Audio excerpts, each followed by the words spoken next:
por su presencia, porque como saben los alumnos de ciencia política que están a mi izquierda, qué curioso, los de ciencia política están a mi izquierda y los de derecho a mi derecha, es algo curioso.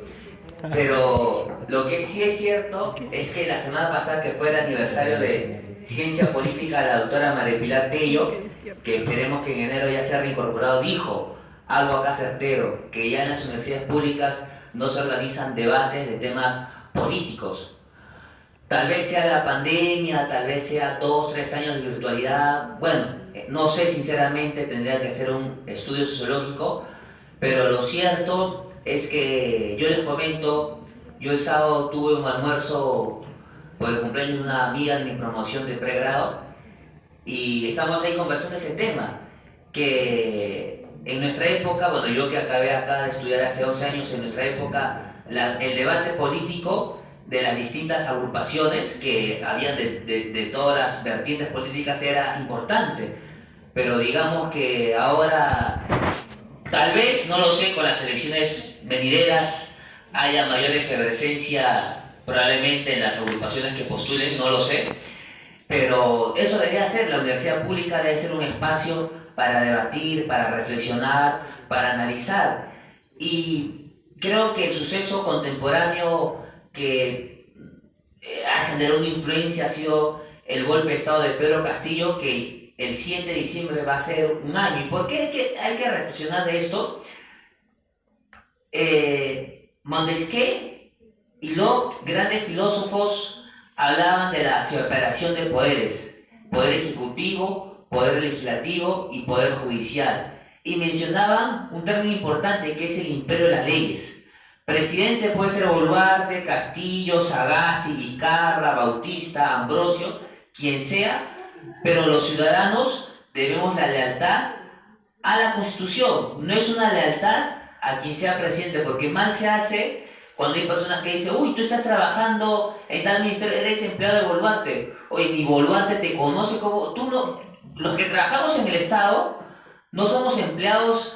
digamos, de la persona que es el titular, somos empleados del Estado, pero aquí en el Perú hay una mala política, entre comillas, feudalista, de señor feudal, que hace creer que cuando alguien trabaja en el Estado es empleado de Boluarte o del presidente del Consejo de Ministros, cosa que no es así, porque se es empleado del Estado, porque se da un servicio al Estado. Yo creo que el craso error de Pedro Castillo, la cereza del pastel político, fue ese golpe de Estado del 7 de diciembre del año pasado a las 11:30 de la mañana, que no tenía ningún sentido. La verdad, fue dispararse a los pies. Hay que recordar cuál era el contexto. Este empresario, Samuel Marrufo, que financió la campaña de Castillo, ese mismo día de las 10 de la mañana estaba declarado en el Parlamento y contaba todo este hilo conductor de la corrupción. Entonces me imagino que Castillo se sintió atemorizado, porque hay que recordar que ese día a las 2 de la tarde se iba a votar la vacancia, entonces se sintió atemorizado y creo que fue mal asesorado. La verdad, no debió dar ese golpe de Estado, fue totalmente mal asesorado. ¿Por qué? Yo creo que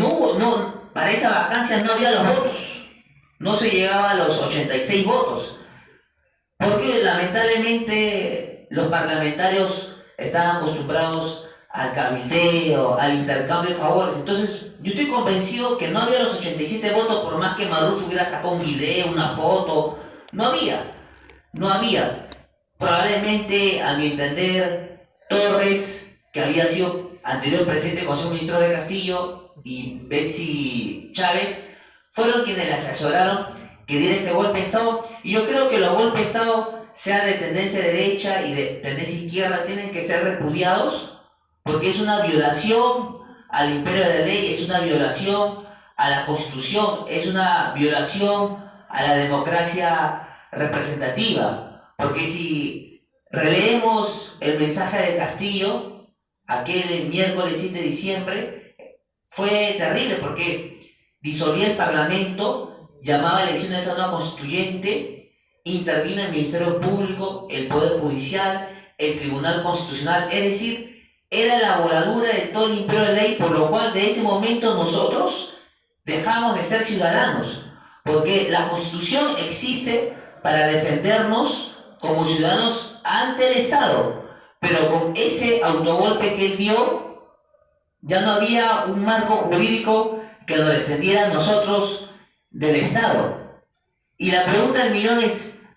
¿por qué ese golpe fracasó y por qué el golpe de Fujimori fue exitoso? El golpe de Castillo fracasó porque no recurrió al partido político más antiguo, que son las Fuerzas Armadas. Los golpes de Estado de Fujimori, de Velasco, de Odría, de Sánchez Cerro, de Leguía y de un lado, etcétera, etcétera, etcétera, se dieron porque tuvo apoyo de las Fuerzas Armadas, sobre todo del Ejército. Castillo, bueno, yo no sé si por inoperancia política o le mintieron, desconozco, no tuvo el apoyo de las Fuerzas Armadas y las Fuerzas Policiales, sumado a que los grandes poderes fácticos no lo apoyaron. En el caso de Fujimori, los grupos empresariales, los grandes medios de comunicación privados lo apoyaron, pero en este caso hubo un rechazo casi unánime de la política de la sociedad peruana. Yo me acuerdo que escuché ese mensaje, yo sí estuve bien preocupado, yo no me gusta mentir a nadie, a mí me gusta ser directo y frontal. Yo ese día escuché el mensaje, lo primero que hice fui al banco a sacar 200 soles, pero cuando fui al banco a sacar este dinero, yo vi todas las personas en la calle tranquilos, como si no hubiera pasado nada. Porque yo no creo que cuando fue el 5 de abril del 92, los ciudadanos peruanos iban a estar tranquilos. Yo ahí vi una enorme tranquilidad, entonces yo concluí que también no había un respaldo